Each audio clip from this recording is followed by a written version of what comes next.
السلام عليكم ورحمة الله وبركاته كسو دوادا درويش تي في maanta halkan waxaa noogu marti ah Cabdiqayr Cali Bunow oo isagu hadda ku dhaqan gobolkan Minnesota ee wadankan Mareykanka Cabdiqayr ayaa wuxuu uga waramayaa dadka daawada telefishinkan gaar ahaan barnaamijyada aan sameeyno in bal uu la wadaago dadka noloshiisa bal marka ugu horeysa waxaad iga warantaa xagga meesha aad ku dhalatay Soomaaliya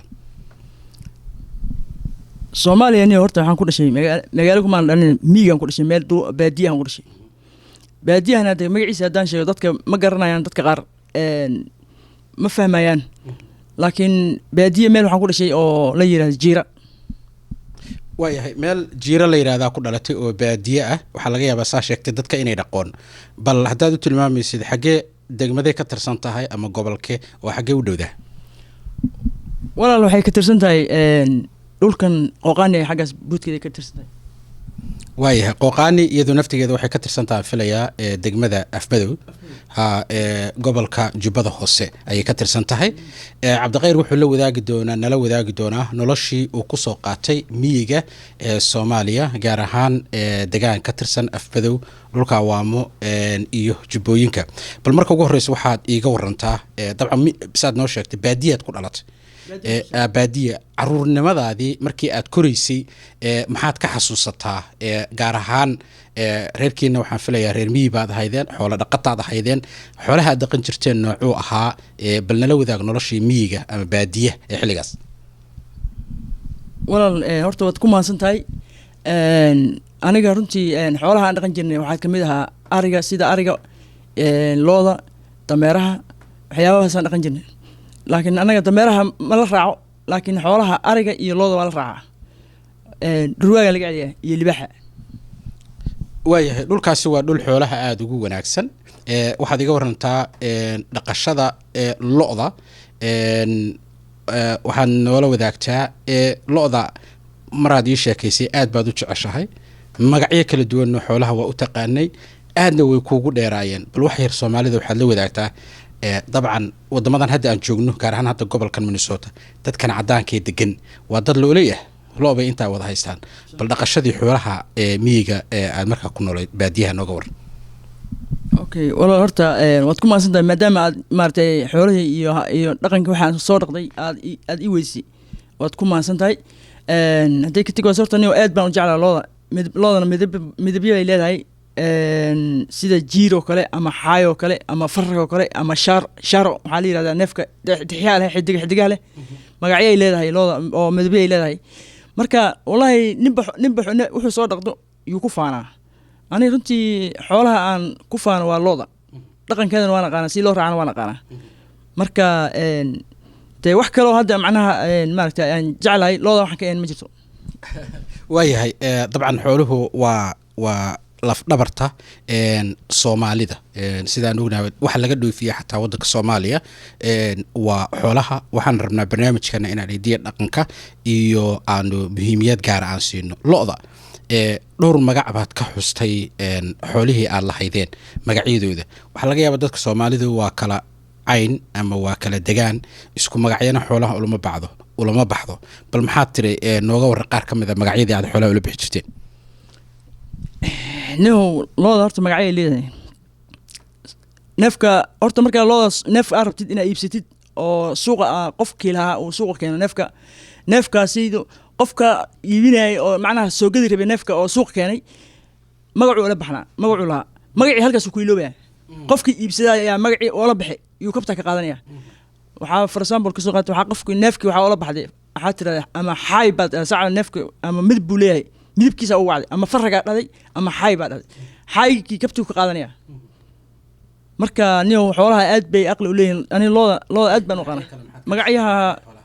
badan leedahay magacyaha hadda jiirka kale saca jiir baa la saca fanayga oo sanka dhinac ka jeexan sambab baa la macnaha sanka dhinac ka jeexan sambab baa la neefka oo maaragtay faraga la neef qalqa kaliyaha cad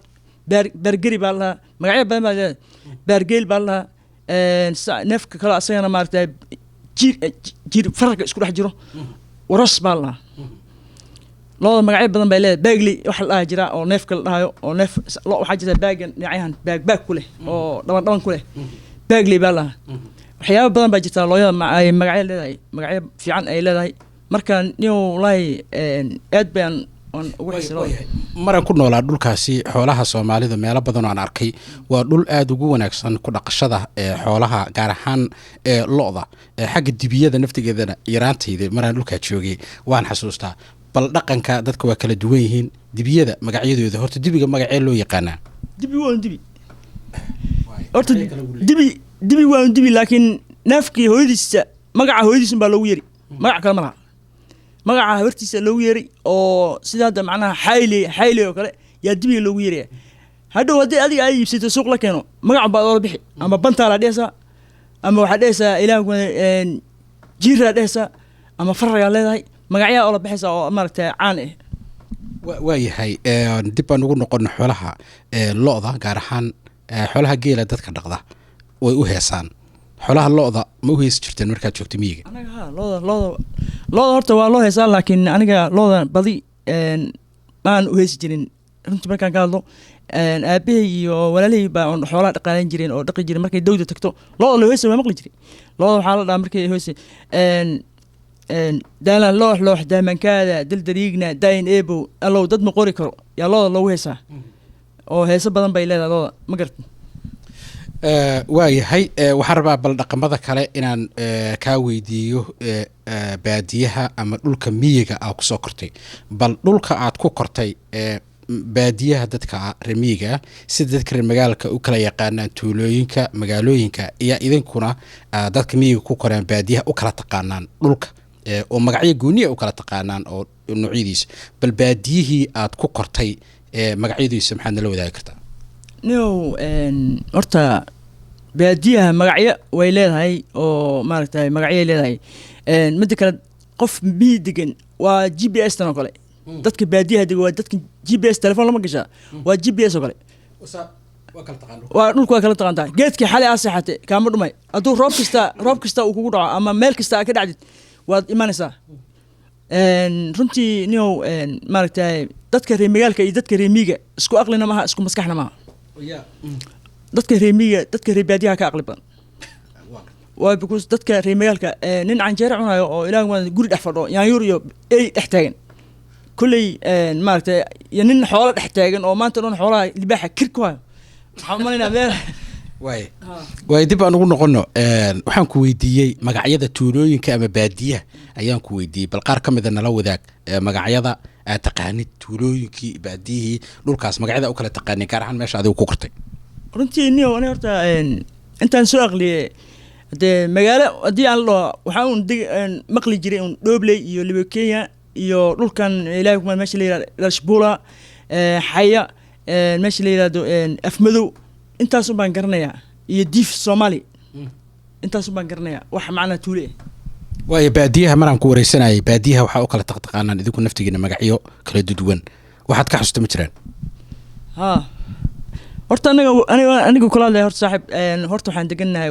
warahaynaga waxay ku leeyahay marantu baa la yihahdaa runtii baadiyaha haddaan dhaho waan ku xisaabinayaa waad wareeraysaa macnaha intoo dal macnaha oo war ku taalo waraha waxay ku taalaa maxaa ku taalaa harores daroole gasay warisboor afurba ilaahay kumada intan shiidkuus abaqlagaas qaraari dhul badan waay oo aan la soo koobi karin aabooley meel badan waa ma gartay marka niyo horta runtii markaan ka hadlo wallaahi dhulkaas aad buu igu dheeryahay habeenka hata waan ku riyooda markaan anigoo jiifo waan ku riyooda waayahay wax lagu riyoodo dhulkaasi wuu yahay inkastoo la isu dacareeyey oo dhulkii hadda xaaladiisu xaalad aad u adag ay tahay waxaan rabaa inaan ku weydiiyo su-aal la xiriirta dhulkaasi anigu naftigaysaan kuu sheegay caruurnimadayda iyo dhulkii aan soo maray ama aan ku koray qayb ka mida noloshayda aan ku qaatay buu ka mid ahaa waxaad iiga warantaa dhirta maadaama aad nin baadiye joogo xoolo dhaqato aad ahayd dhirtii aad xoolaha daaqsan jirteen iyo dhirtii dhulka ka bixi jirtay adoo ka bilaabaya ama cawska noocyadiisa kala duwan maxaad nala wadaagi kartaa si ay dadkii u xasuustaan gaar ahaan dadkii dhulkaa ka yimid horta niyow dhulka inaga horta dhul aad iyo aad wanaagsan waaye oo maaragtay waxyaabo badan ka baxo waxaa ka mid mareer baa ka mid oo maaragtay waddankan ka baxo markuu roobka dhaco mareerka hataa waa isku dilaaba mareerka shimbiraha ku dilayaan bahal babowl ahaa jira oo awood la yiraahdo hadduu kugu soo dego maskaxda ama kugu dhufani inaad iska ilaalisid waay aad buu cunaa mareerka marka maxaa jira oo kale geedo badan baa jiraan geed la yiraahdo jira jana maxaa jira geed la yiraahdo malmal oo la yiraahdo oo la bujisto oo la cuno oo hameese maxaa jira ilaahay kuma dana kuro geed la yiraahdo jira geedo badan baa jiraan oo waddankan ka baxaan oo muhiim ah oo aad iyo aad u wanaagsan waayahay garaska hay loobin garaska niyo wade garaska wadamahan horta wuxuu ka baxaa dhankan bibi iyo dhasheeg dhulka dhasheeg waa meesha la yiraahdo dhulkaas uga baxaa garaska laakiin dhalkan hadda aan ka sheeganayo kama baxo garas waa adabra waaye waxaad noo sheegtay baan u malaynayaa geedaha ama dhirta miraha leh dhirta miraha leh waaye dhirtii kale xoolaha idiin daaqi jireen ama kuu daaqi jireen maxaad ka xasuustaa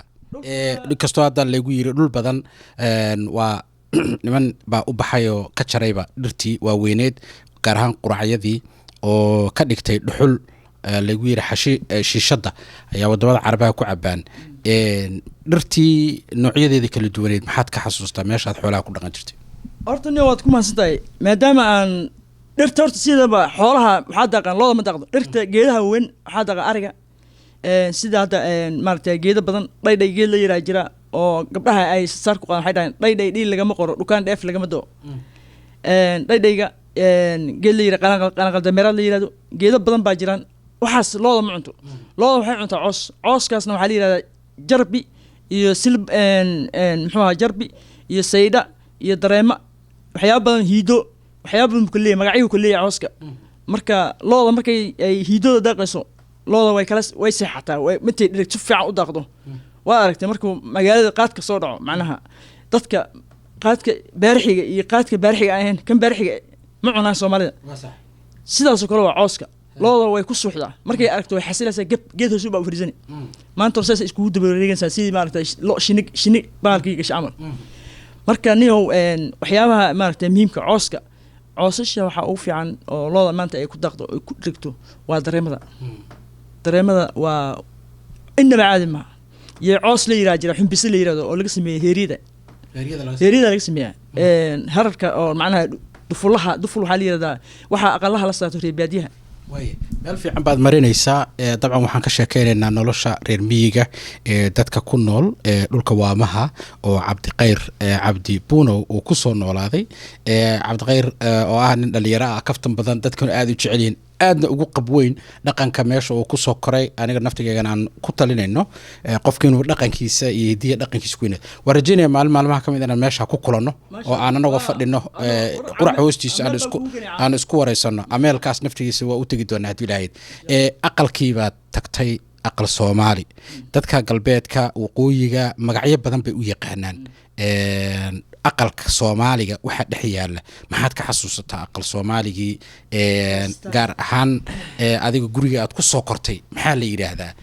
magacyadiisa kala duwan bal wax nala wadaag yidhi saaxiib taas waa ku faraxsanaa horta aqalka maadaama wax iga weysay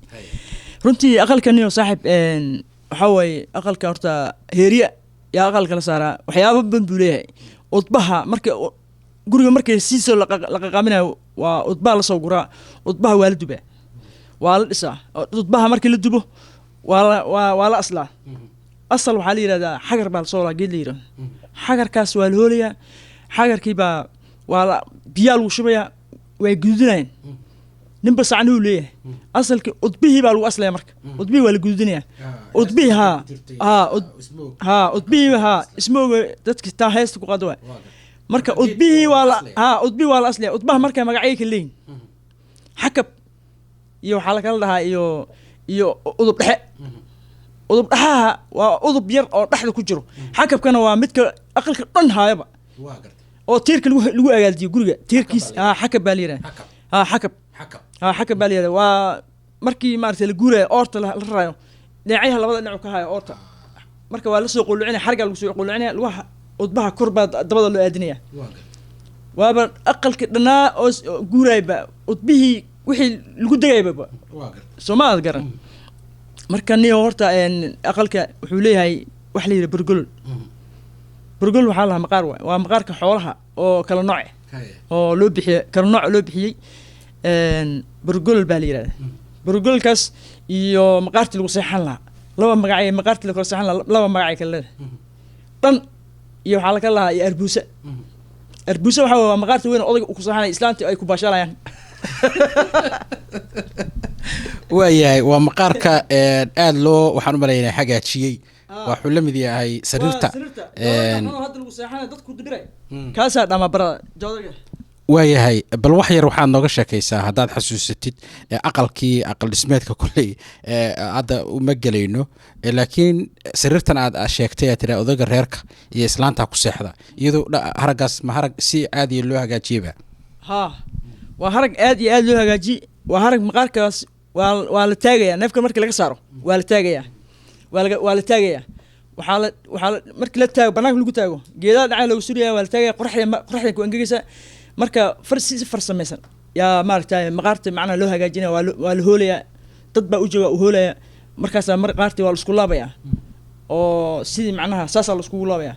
waa macnaha dad waxaa weeye aad iyo aad u yaqaana ribaadiyaha waa dhaqan weyn bay leeyihin oo macnaha cilmi inkaaran bay leeyihin waaya cilmi bay leeyihiin waa runta waa dadka Soomaalidu waxaa la oran karaa iyagoo miyi ku nool ama baadiye ku nool ayay hooyigooda samaysan jireen waaya waxaan rabaa inaan wax kaa weydiiyo xagga agabka guriga gudihiisa reer miyigu ay isticmaalaan gaar ahaan weelka way kala duwan yihiin marka bal weelka dhiilaha ama haruubka iyo waxyaalihii aad isticmaali jirteen markaas gaar ahaan dadka xoola dhaqatada ah maxaa ka mid ah nolol wadaagi kartaa walaal taas waa iska fiican tahay waa easy walaal horta waxaa jirtaa wax la yiraahdo haamaha magac bay ka leeyihiin weelasha magacayay ka leeyihiin ameel iyo shiika iyo surma ay ka leeyihiin iyo waxay kala yihiin maaragtay bahalka muxuu ahaa mooqa waxaa la yidhahdaa bahal soorta ruucuno gurigu ka mid yahay alaabta guriga ka mid yahay kur baa jirtaa bahal oo iyadana oo guriga dhex taalo oo loogu talagalay bunka lagu shubo waxyaaba badan baa jirtaa oo muhiimi oo dadka macnaha ay reemiga isticmaalaan guriga waxaa jirtaa haanta hadda oo lagu caanaha lagu shubo oo sida hadda ciirta kale lagu sameeyo oo lagu lulo haanta lagu lulo lulmaa laha waa garoorta waa tan subaga lagu dhaliyo waxaa la yidhahdaa haanta garoorta la yidhahda haanta garoorta saab baa ku jira saab waxa la dhahayo oo mataqaantaa waddankayna kamoor baa lagu xiraa geed kamoor ayaa laga sameeyaa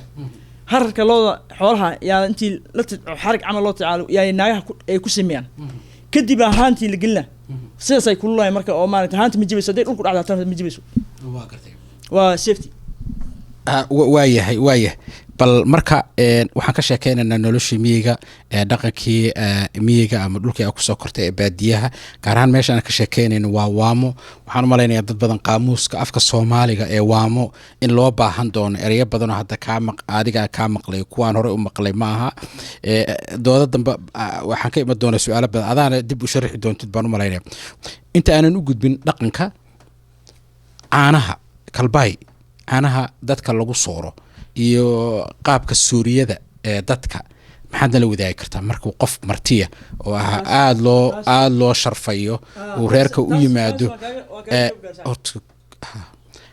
dadka aad marka loo ixtiraamayo ay u yimaadaan see loo suuriyayaa loo soo dhaweeyaa caanaha la siiyo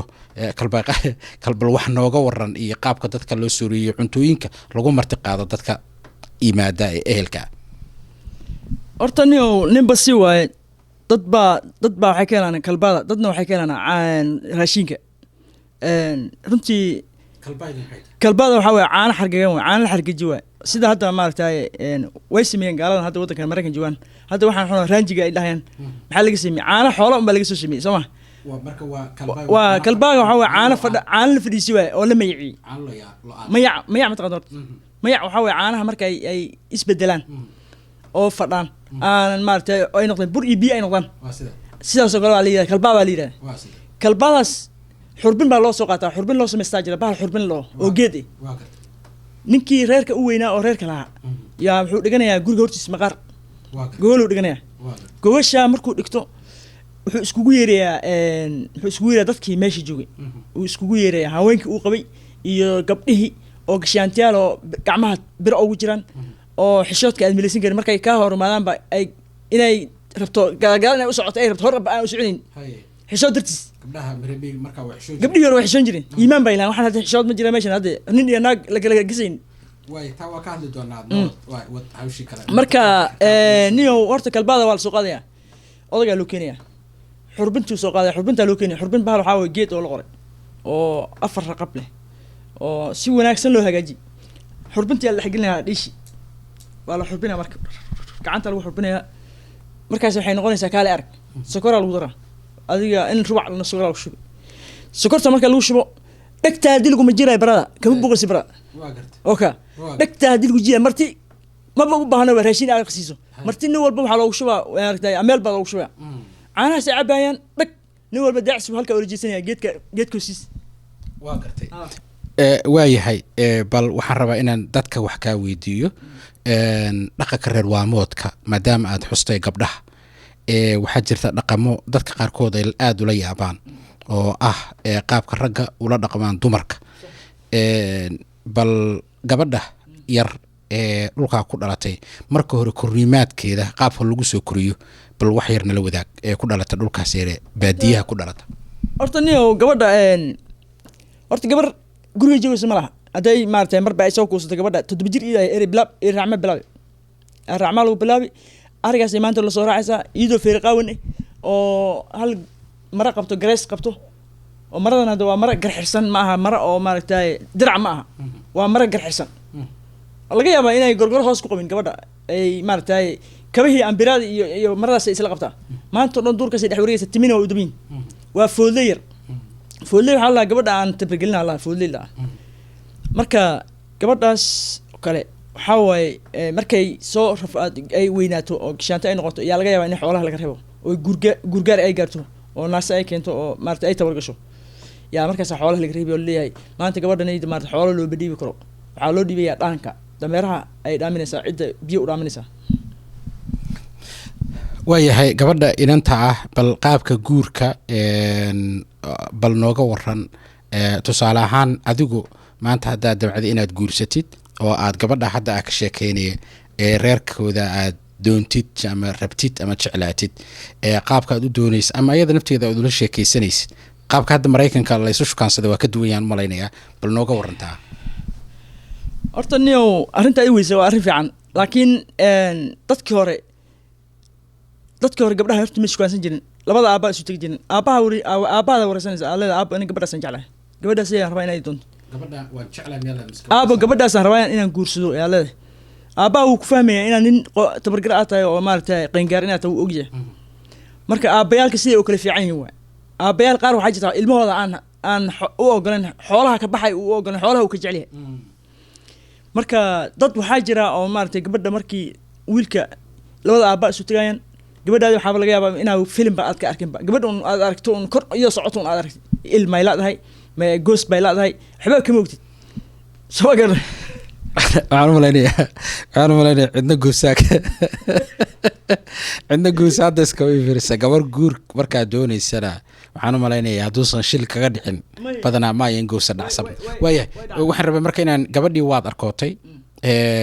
miyaadan la sheekaysanayn gabadha ma shukaansanaysid hadalla isma dhaafsanaysaan miya waa ku jeclahay waxaa ku oran mayso gabadha ma horaad ka doonaysaa runtii niyo horta inta inkastoo adduunka hadda la elbaxay waagi hore ma jiri jirin gabar micnaha intii banaanka loo istaago ninka oo maaragtay dee nin weyn oo waad arkaysaa oo gabdhaha geedaha dabad u gasho uu maaragtay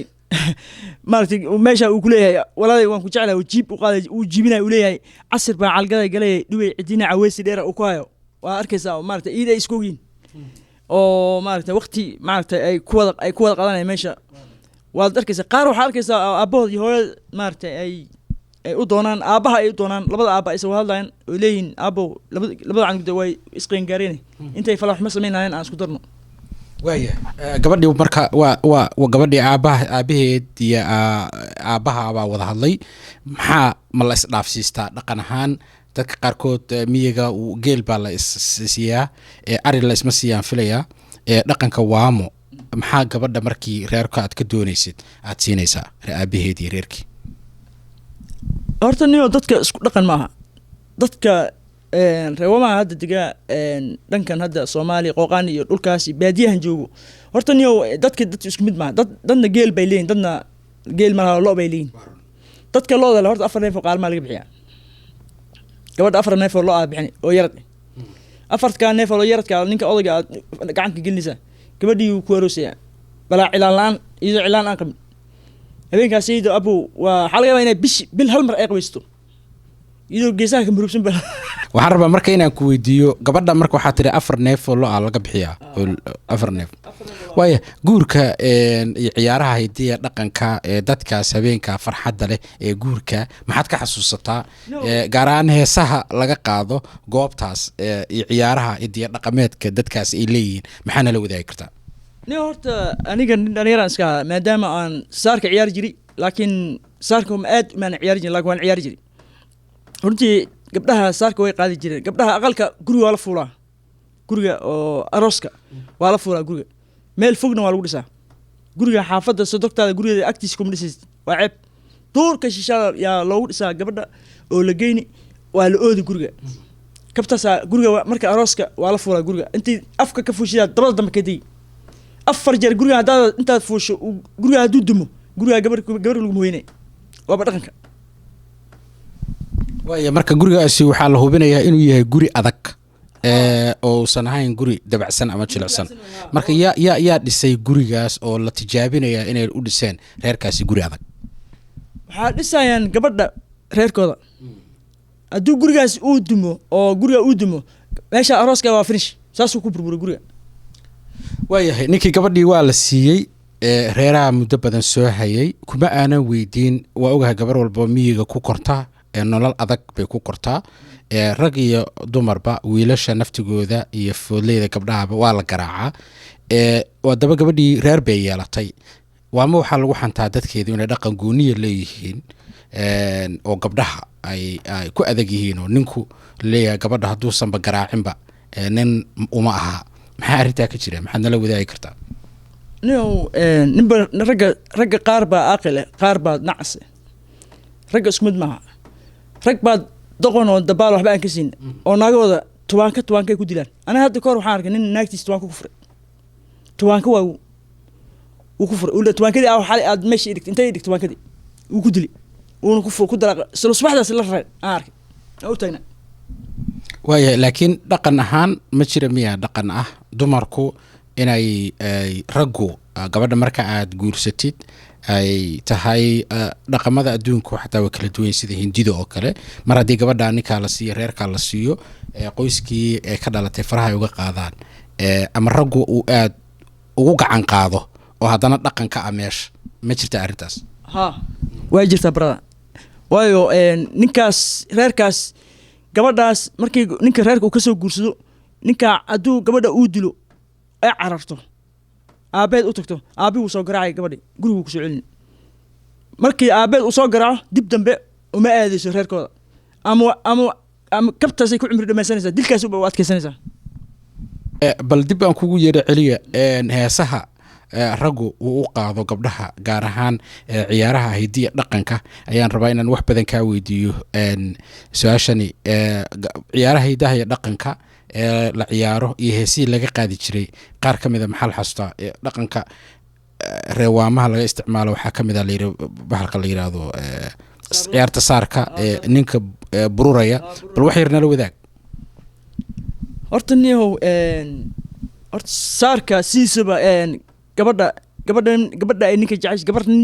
sideeda markii maaragtay gabadha ay qooqan tahay ninkay jeceshay saarka horta u aadan iyo gabar adiga walaashaada camal oo maaragtay caaw adigaa saar jeclaad waxaa tiri walaal saar raba in la qaado gabdhihii way israacayaan waxay ku leeyihiin way soo arursan waxay leeyihiin caaw wiilashaa saar u tumayna marka aniga hadda saar igu horreeyay aan lii qaaday maxay ahayd gabar oo ay maaragtay aad aan maaragtay aan naftigii aad aan jeclaa laakiin gabadhii markii dambeysay macnaha alf iskumaan yeelan gabadhii saarka waxay igu qaaday cabdiyey qalaanqadii qoorta qabo qalowlaha shalqasi qaniyo bixii qaymiis anaa bixin qaaleen balash dhegta qowrac ugu jid wiilka intaa qadaadka qabatid dabad iyo dhegta intaa isku qabatid shaatiga sirwaalka intaa isku qabatid macnaha banaanka qowrac sidii weel yaroo caato maaragtay looda ka harta camal banaanka ku qowrac bay ku leedahay macnaha dee ninkii isku kaydiraysaa dumarka iyo rag isku dilaan soo moogid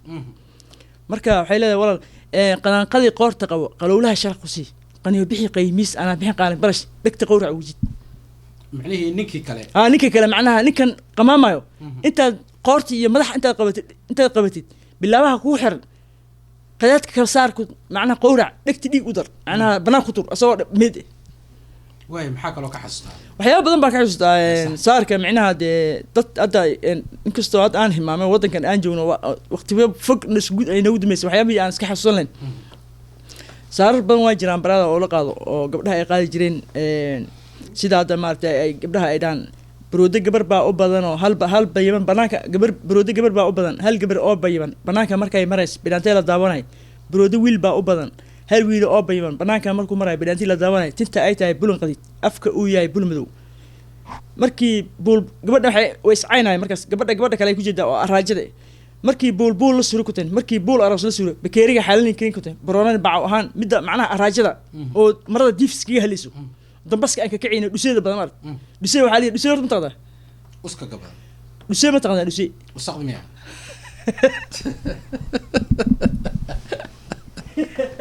waayahay waa maxay ereyga dhusey horta dhusee waxaa la yidhahdaa baala tixiri oo dadka jirkiis galaa qofka jirkiisu galaa waa tixiri wuxuu ka galaa wasaqdu ka galaa meelaha wasaqda afrisilis dad waa jira naaga waxaa jira araajo oo fadhiga aan ka kicin ya maxay tirahdeen markii buul la suro markii buul aroos la suro bakeeriga macnaha gabadha araajada markii buul la suro markii buul aroos la suro bakeeriga xalalin karin ku tan barooran bac ahaan midda macnaha oo araajada oo maaragtay waxba aan qabsan karno wax walbaba dhib ku oo bakeeriga asoo meesha yaala ay soo qaadan karin ay leedahay ma doolan kari fadhiga bidi kicitaankiiba ay diidi wahsani taas alla tan dhuseeda arusanaa dhuseeda galaan waayahay waxbaan rabaa inaan kaa weydiiyo ninku asaga naftigiisa ma qaadayaa ama ma heesayaa heesaha ragga ay u qaadaan gabdhaha maxaa ka mid a ma heesaa ragga reemiga ma heesaan laakiin way u jiibiyaan gabdhaha marka jiibtaas wuxuu dhahaa casir baa calgada galay dhuwe cidiina caweysanana sidii abris ooda kuu galay abeese ku gaaday baan ahay abeese ma garasa maska waa sidii abris ooda kuu galay abeese ku gaaday baan ahay soo ma garan sidii timaheeda saangari 9 beri baa la soo tintaada macnaha 9 beri baa la soo macnaha farbadna waxay ka qabtaa amal sidii jaynahan yaryar oo meelaha jooga soo ma garan marka waxyaabo badan baa iska jira jib waa loo jiibiyaa gabdhaha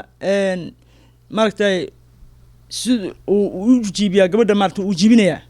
marka jiibashii aad iga maqan inkastoo aad aan maaragtay naftii iga warta waxyaalaha la yaab kale oo dadka ay ka sheegaan oo aad uga duwan dadka qaarkood iyo dhaqamada waxaa ka mid ah in ninka markaasi gabdhuhu ay u heesayaan uu bururo oo markaa tuurey idiisa la baxo waxaadna ku arkaysaa dad badan oo dhinaca ama geda ka yimid ama dhinaca jubbooyinka ka yimid inay ku leeyihiin gacmaha qaarkood nabaro oo la yiri ninkaasi waa bururay maxaa bal bururka nooga warsay wax u dhacaan no bururka horta inkastoo jaahilnimo ay tahay oo dadka qaar jaahilnimo u geyso bururka horta waxaa weeye waa wax macnaha hiday dhaqan loo leeyahay qofka waa qof hiday dhaqan dad baa jira u dhintaba way suuxaan ragga qaar oo markuu arko saarka dad baa jira saarka asoo arkin oo macnaha saarka dhigta markuu uga dhaco ma taqay qabana caadi uma taqaan qofki jilbuuba goosta ma taqan waa ma la celcelinaa marka waxaan waa xoolo duul mugtay xoolo shaydan waa masaarkaas marka nin adiga cala kulliha dadkaas waa dad badan baa jira wax waa loo suuxaa qaar baa toori isku dhuftaan oo halkaas toori iska galaan ilaa bowdada jarayaan marka gabadhan haddii aan ninka uu saarka toorida isku dhufan nin uma taqaanto waayahay waa maxay laakiin gabadhu sababtay ninka ugu dhiirigelinaysa leedahay hadduu bururka ugu dhab yahay bilaawaa dhiig u yaal waa macnaha gabadha haddii bilaabaha macnaha waa dhiirigelin isaga macnaha waxay rabtaa inuu nin geesi noqdo inuu maaragtay nin rag uu noqdo nin hadduuba doqon yahay oo caalo iska wareegaya banaanka wareegaya xoolaa loo haystaa nin xoolaha foofaya dhaamaan baa lahaa hebel waa xoolaa lahaa duurku iska galaa meelahaas iska wareegaya cambuulo iyo waxba usoo doontaa caano iyo waxba usoo doontaa laakiin qofku marbu hadduu maaragtay uu nin libaax yahay oo geesi u yahay oo gabadha way jeceshay waana sidaa heesaalaha ninka heesaalaha ay naagaha dabadayaan ha marka bururkan uu ninku tuurayda gacmihiisa iskaga jarjarayo dhiig iska keenayo waa waxay gabadha ku jeclaanayso ha way ku jeclaan waa laasi ninkan raggaas waxay u taqaantaa nin rag inuu yahay geesi u yahay iyada hata nafteeda habeenkan si fiican ugu meelkeyn karo waaya wax badan baad nooga sheekaysay barnaamijkan waa barnaamijkii ugu horreeyay oo aan qabanay waxaan jeclahay barnaamijkan badan inaanu qaban lamida aan qabanno waxaa dad dhegeysanaya dameelo badan laakiin dadka hadda nala jooga naga agdhow magaaladan dad badan baa ku nool oo ku yaqaana saarka hadday dhegeysanayaan gabdho ama hooyooyin magaaladan hadda jooga oo saarka yaqaana ma is leedahay maalin habeen magaalada ugu qabo meel saar inkastoo aan midida la ogolayn baynaadna idin keeni lama keenayo ya ma kula tali lahayd si dhaqankii waa orta Mareykanka ilmuhu dhaqanka way lumiyaan erayo badan oo hadda aad sheegto waxaa laga yaabaa adiga aad taqaanid cunugaaga Mareykanka ku dhashtay inuusan aqoonin ama baran ama uusan u helin fursad uu ku barto dhaqanka marka si uu sii noolaada maxaa oran lahayd dadka hadda laga yaabo dhegeysanaya barnaamijkan gaar ahaan kuwa hadda ku nool magaaladan Minnesota ee St. Cloud inay mar loo dabaaldego dhaqankaas oo habeen aan u qabana saar wallahi no aad bay ficnaan lahayd laakiin meesha sar lagu ciyaar lahaa ma wataalo meeshan dhulkan wada laamiga oo ciribta markaa dhulku dhufatay waa ku xanuunayaan marka no walahi hada meel sar lagu ciyaar hadda meel bus aan raasinayno okay meel diladila oo maaragtay meel ku gala gashan waaya dabeero ma joogaan halka fardaa jooga hadda leedahay meel dhulka waayahay waa helaynaa fardihii iyagana waftigooda waa u tegi doonaa waa arki doonaa maalin dambe adigoo faras saaran laakiin waa runta waxaa la helayaa ka waran halkii boorka haddii la waayo boor haddii baraf la helaya ka waran horta niyo baraf waa adigoo macnaha oo biyo aad ku dhex badboodaysid soo ma garan laakiin habka macnaha saarka haddaad rabtid inaad ciyaartid lugahaada waa inaad isla heshaa haddaad lugahaada aad isla helin sacabka iyo lugihii ay isla helin waxaa weeye saarka uu kaa dhabqamaya macnaha waa bilaash buu noqonaya waxaan gabadhaa ku caynaysaa waxay ku leedahay abow lugaha maa meed ka tahay soo ma garan marka waxaa loo baahan dhulka inaad kasi fiican ugu diryaamisid laakiin laami haddaad tiri waan ku garacay haddee isbitaal baa lagu qaaday ambas lacagta kugu badan waa helaynaa baan malaynaya dadka galtida waa dadka dhulka marka la joogo galtida u taqaanaan magaalada la yiraahdo Afmadow korkeeda waxaan ku arkay geed weyn oo qurac ahaa markaas quraca abaq qurac weyn buu ahaa marka waxyaalihii aan ka xasuustay waxaa ka mid ahaa waxaa lagu yiri dadka dhulka degan dhaqan gaar ay leeyihiin waa dad nabadda jecel oo aan dagaal qabiileed badan uusan ka dhexdhicin waxaan markaa maqlay dadka ka yimaada waqooyi ama galbeedka oo raba inay bulshada la noolaadaan way galti bixin jireen oo geedka inta ku xiraan ayaa qurac waxaa lagu jafi jiray quraanjada maxaa ka jirta arrinta taariikhda wax ma ka haysan dhalinyarada waa tahay ma soo gaarin aniga dadka sheegaysina kulay aan ma arkin laakiin dadku way kala yihiin marka hadalka macnaha dad waa jira oo ma hadda sida hadda sheegay oo anaha dumarka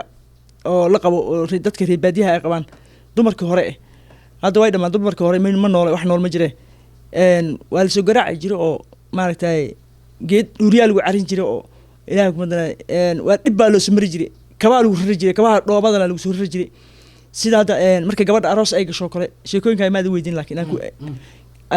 gabdhaha markay aroos yihiin gabadha 30 nin yaa saa loogu dhex wareejin jiray 30 nin shaha loo dhihi jiray u qaybi kii ugu hore shaha uu daadinaya koobka shaha uu daadinaya maanta dhan saas isku dawalaamaysaa ninkeedana uu dhex fadha ninkii aroosana uu dhex fadha raggaas uu dhex fadha waa hidii dhaqan waa la garaacay gabadha intaasoo nin ayaa garaacaysa oo midba ul ku dhufanaya idaa ma dhihi karto hadda laga meelaya waddankan maya laga meelaya waddankan waa 911 iyo bale waxaan loo joogin laakiin gabar la garaaco xaq bay u leedahay 911 inay wacdo Soomaa maya gabadha miyiga gabadha laakiin baadiyaha joogto oo shaaha dabcan waxaa laga yaabaa inay isleeyihiin ha noqoto xaas aan adag ha noqoto oo reerka dhaqata ha noqoto oo waxaa laga yaabaa inay tababar ayaga dadka reer miyiga ka tahay laakiin gabar walba oo nabar lagu dhufto ama gabar walba oo xaq bay u leedahay inay 911 ka dhuucato waxaan rabaa inaan ku weydiiyo qaybtaas haddaan intaa uga gudubno su-aasha ugu dambeysa waxaa weeye maxaad fari lahayd marka ay noqoto dadka gobolada ka yimid inay ku adkaadaan dhaqankooda xoolahooda iyo dhulkooda waliba dhulka hadda waxaa la ii sheegay dhul badan oo aad u wanaagsanaa in dhirtii laga jaray taasoo dhibaato ku noqon doonto ku dhaqashada xoolaha iyo helitaanka roobabkaba sidaad ogtahay roobabka waxyaalaha ay ku yimaadaan waxaa ka mid ah dhirta ayaa soo jiidata maxaad oran lahayd dadka inay dhulkooda ilaashadaan xoolahooda dhaqdaan waad ogtahay maraykankan hadda aad joogtid dameerahaasaa lagu dhaqdaa fardaha beerahooda galeedeeda abuurtaan lo-dooda ayay ku dhaqdaan maxaad oran lahayd dadka dhulka jooga adiga soo xoolo ma leedahay aabbo waad ii sheegtay inuu lo leeyahay no horta aniga horta xoolo waan leeyahay laakiin xoolaha aan leeyahay runtii waagii hore geed dhir waa jirtay dhirta markay meeshii dhirta ay jirtana shimbiraa joogi jiray shimbirihaas ma laha meelaan shimbir leh joogin xoolo ma joogaan xoolihii meel oo shimbirtii ay ka soo qaxday xoolasay ku jiraan xoolihii way soo qaxeen kenya soo galeen soo ma garan marka aniga hadda kulli waxaan dhihi lahaa oon kula talin lahaa dadka dhirta jaray ama wadankooda maarata haligay inay joojiyaan dhibaatay ka daayaan wadanka inagii shimbiro badan oo aan garanayn caan u ahayd oo maaragtay markaan banaanka waaga aroorta usoo baxo xidiga bakaalka markuu soo baxo yaa shimbiro dhawaaqi jiraan jirtay oo xasuusa ilaa aad maskaxdii ku xasuusan shimbirahaas waxaa kamid ah shimbir oo kabaraay magarat shimbiro badan baa jireen shimbir waxaa jirtaa iyadan la dhihi jiray tobanka isii shimbir dhihi jirtay shimbir waxaa jirta ilaahay oo geedow geeli uu foof wax dhihi jirtay oo foofi oo macnaha dhihi jirtay soo ma garan shimbiro badan baa jiraan caan ah shimbirihii iyaga ahaayeen hadda ma jiraan waddanka ma ka jiraan waaya kelmad yar oo qosol baan rabaa inaan ku weydiiyo maadaama lo-da aad dhaqan jirteen anigu naftiga koonfur lo-na waa ku lahayn iyo dhaqashadooda saca la booraya kuma weydiinayo maadaadaan adigu dadka aadan u sheegeyn waxaan rabaa inaan ku weydiiyo su-aal la xiriirta lo-da foorida aad baan uga eli jiray ay u fooriyaan dadka ragga reer miyiga ah xoolaha dhaqata bal wax yar noogu dhufo sida markaad lo-da raaci jirtay saad ugu foorin jirtay foorida soma foorida horta waxaa ka qayb badan markii looda ay inay xashisho ay rabto xashis mataqana horta baasha aqli ay leedahay sadmoosi maaha baasha ilahay waa cilmi sii ya aad bay u caqli badanta haddaad dhuntid oo wareertid adoo roobtu kugu dhaca wareertid idaa ku geyna guriga waa iska daba soconi neefka ugu dambeeya ama adigu oon foorin waa dhex soconun sida libaax in xoolahan lala jiro inuu ogaado yaad maarata u foorinaysaa owdaasa kuwaasa marka iyadaa ku geynaysaa gurigeeda ciddii meeshii weylaha u jireen xoolihii joogeen ciddii iyadaa ku geyni adiga ma daba soconi waa iska daba soconaysaa bis dhinacna kama rogaysid intana kama celinaysid iyadaa ku daba soconay soo ma garan marka foorida ku soo hartay foorida waxaa loo fooriyaa loo horta sideeda markaad dareynaysid ama xarada ay ka baxayso waad u foorinaysaa waxaad leedahay ale marka ka dambeed waxaa leedahay waad u foorinaysaa marka dambe ay dareertana waxaa leedahay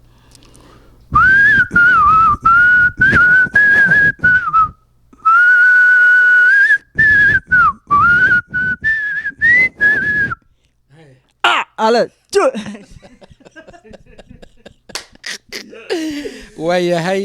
aad iyo aad baad umahadsan tahay inaad na xasuusisid xoolaha iyagii inaad na xasuusid iyo dhaqashada anigu naftigeyga aad baan u jeclahay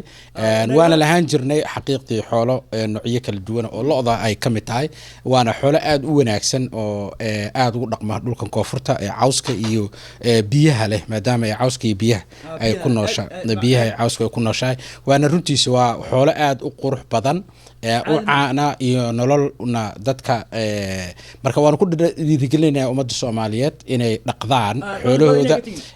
gobolkan hadda joogno Minnesota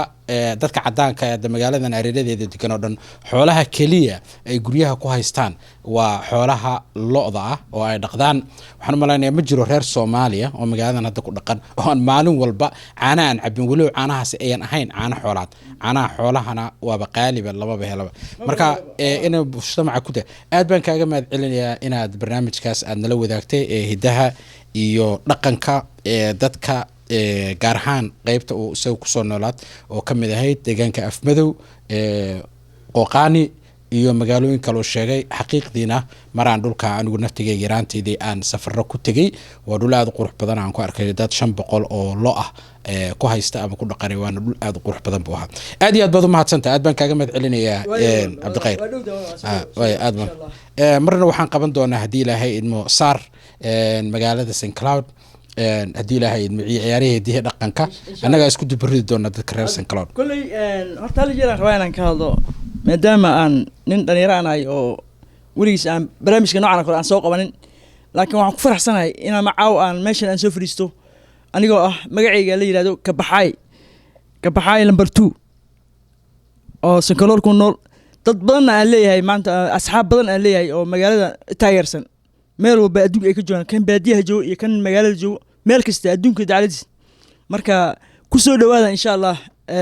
Kabaxaay number 2